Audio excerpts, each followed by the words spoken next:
J'aime profiter d'expériences uniques, ressentir le plaisir de découvrir de nouvelles choses, rêver d'un voyage où tous les sens participent, qui s'ouvre aux émotions et qui nous gagne l'âme. C'est là que se trouve ma destination. Soyez la bienvenue à Vitoria-Gasteiz, une ville ouverte et ravie de vous accueillir.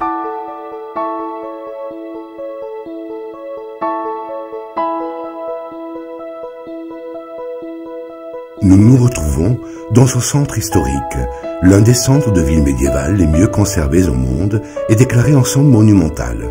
Un tracé de rues étroites et de ruelles avec des références de métiers, coutellerie, cordonnerie, forge ou boucherie.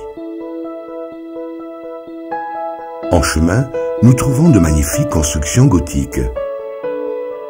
La maison du Cordon, la toujours vigilante tour de Losanda et le Portalón.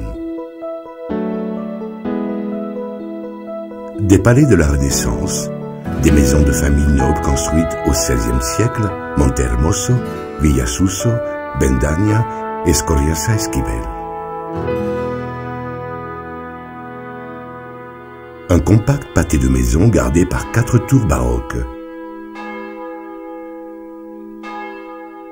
Celle de San Miguel, où à ses pieds s'étend la place de la Machete, San Vicente, San Pedro et la tour de la cathédrale de Santa Maria. Le plan de restauration de la cathédrale de Santa Maria offre la possibilité de vivre une expérience unique. C'est avoir le privilège d'assister et de contempler en direct les travaux de réhabilitation d'une cathédrale du XIIIe siècle. Une expérience qui a servi aussi de source d'inspiration. Paulo Coelho, au milieu de la nef centrale, trouva les réponses aux préoccupations de l'héroïne de son roman Le Saïr. Ken Follett s'est documenté sur elle pour de nombreux passages de son nouveau roman qui est la suite des Piliers de la Terre. World Monuments Fund a intégré la vieille cathédrale dans sa liste de monuments protégés du monde.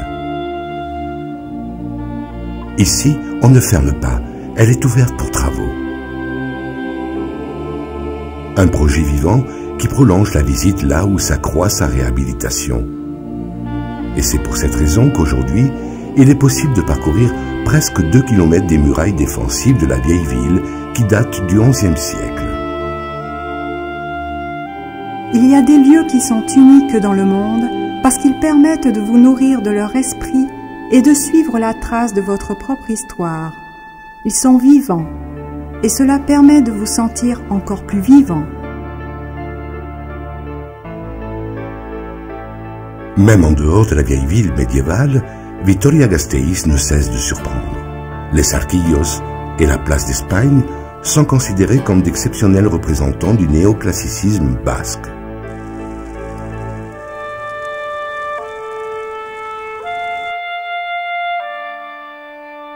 La place de la Virgen Blanca et ses rues piétonnières sont le cœur de la ville.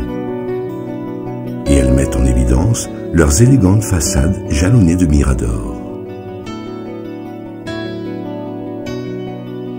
À Vitoria-Gasteiz, les miradors sont un signe d'identité. Il y a des documents écrits qui révèlent leur existence à partir de 1852. Une architecture de verre blanc qui protège du soleil en été et qui capte le soleil de l'hiver.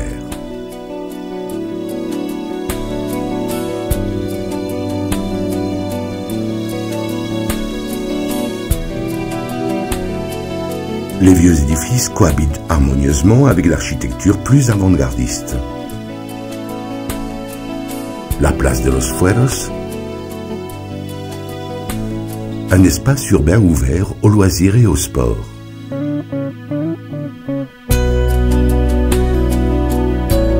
Le palais de justice, le nouveau siège de Caja Vital Kutxa, auprès de l'urbanisation et de la construction dans les nouveaux quartiers de la ville, et l'édifice du gouvernement basque. Parce que Vitoria-Gasteiz est aussi la capitale du Pays basque Ici se trouve la présidence, le siège du gouvernement basque et le parlement.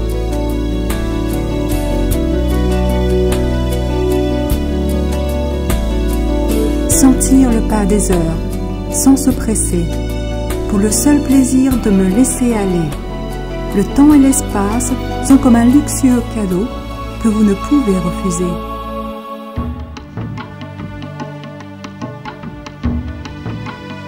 Par-dessus tout, c'est une ville imaginée pour y vivre.